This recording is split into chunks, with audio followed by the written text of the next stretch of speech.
Hello viewers, আসসালামু আলাইকুম। কেমন আছেন সবাই? আশা করি সবাই ভালো আছেন। তো আপনাদের অনেকেরই অনেক ধরনের প্রশ্ন থাকে।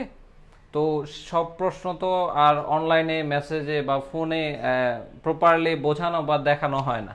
তো সেই জায়গা থেকেই চিন্তা করে আপনাদেরকে আমরা আজকে কিচেনে নর্মালি আমরা কি কি ধরনের ভুল করে থাকি, কি কি ধরনের ডিসিশন নিতে ভুল করি, কোথায় টাকাটা ওয়েস্ট করছি, কোথায় কিভাবে কাজ করলে কাজটা প্রপারলি হতো।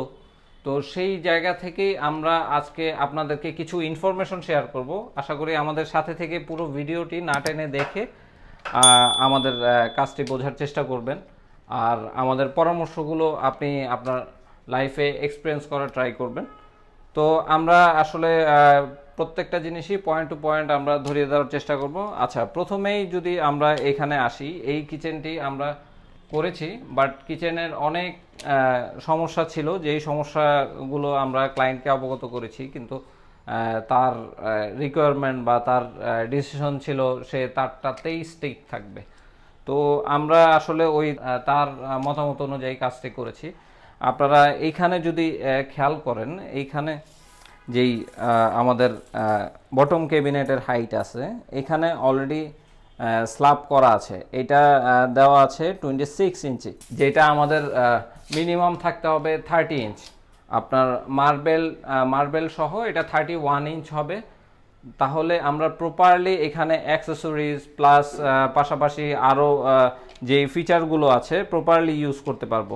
যেমন এইখানে আমরা যে কাটলারি ট্রেটা ইউজ করেছি, এখানে আমরা প্রপারলি ইউজ করতে পেরেছি। পাশাপাশি কাটলারি ইউজ করার পরে আমাদের স্পেস আর কিছুই ছিল না যে আমরা ইউজ করব। এইটার যে ডেপথটা রাখা হয়েছে, ডেপথটাও প্রপারলি রাখা নেই।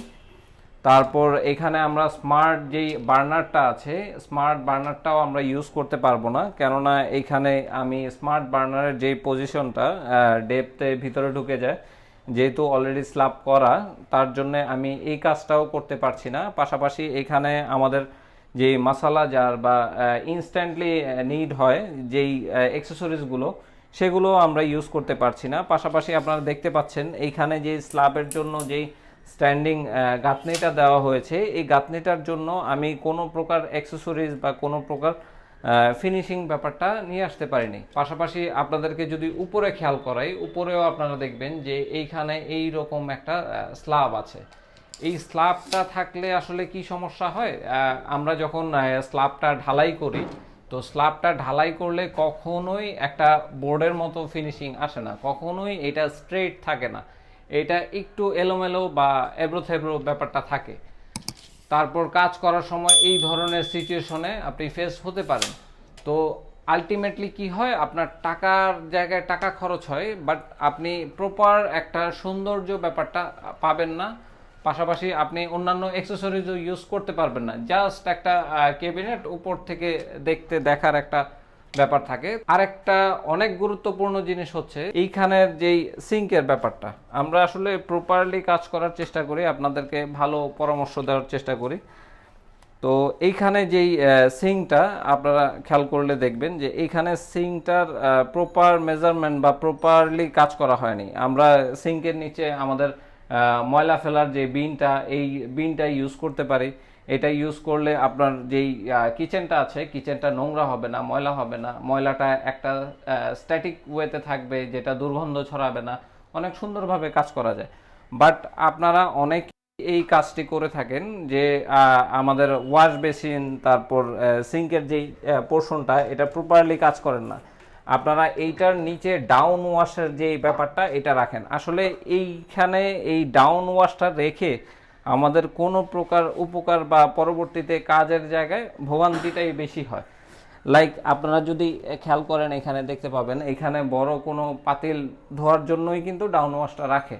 তো বড় কোনো পাতিল আপনারা যদি এখানে নেওয়ার পরে ইজিলি কাজ করতে পারবেন না, প্রপারলি এটা ক্লিনিং ব্যাপারটা রাখতে পারবেন না।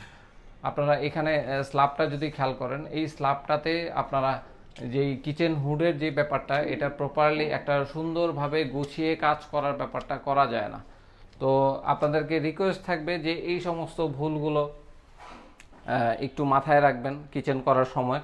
অবশ্যই প্রপার মেজারমেন্ট নিয়ে কাজ করবেন, অবশ্যই এক্সপার্ট কোনো টিমের কাছে দায়িত্ব দিয়ে দিবেন, তারা প্রপার মেজারমেন্টে প্রপার ওয়ার্কটি করতে পারবে। তো এই ছিল আমাদের কিচেন নিয়ে খুঁটিনাটি বিষয় নিয়ে আলোচনা। তো আশা করি আপনাদের সবারই ভালো লেগেছে। এই ধরনের ভিডিও পেতে হলে আমাদের সাথেই থাকবেন। দেখা হবে পরবর্তী ভিডিওতে নতুন কোনো সমস্যা নিয়ে। আশা করি ততদিন পর্যন্ত আমাদের সাথেই থাকবেন। আসসালামু আলাইকুম। আমি আজকের মতো বিদায় নিচ্ছি। আমি আফজাল সিকদার ফ্রম ওডেক্স ইন্টেরিয়র।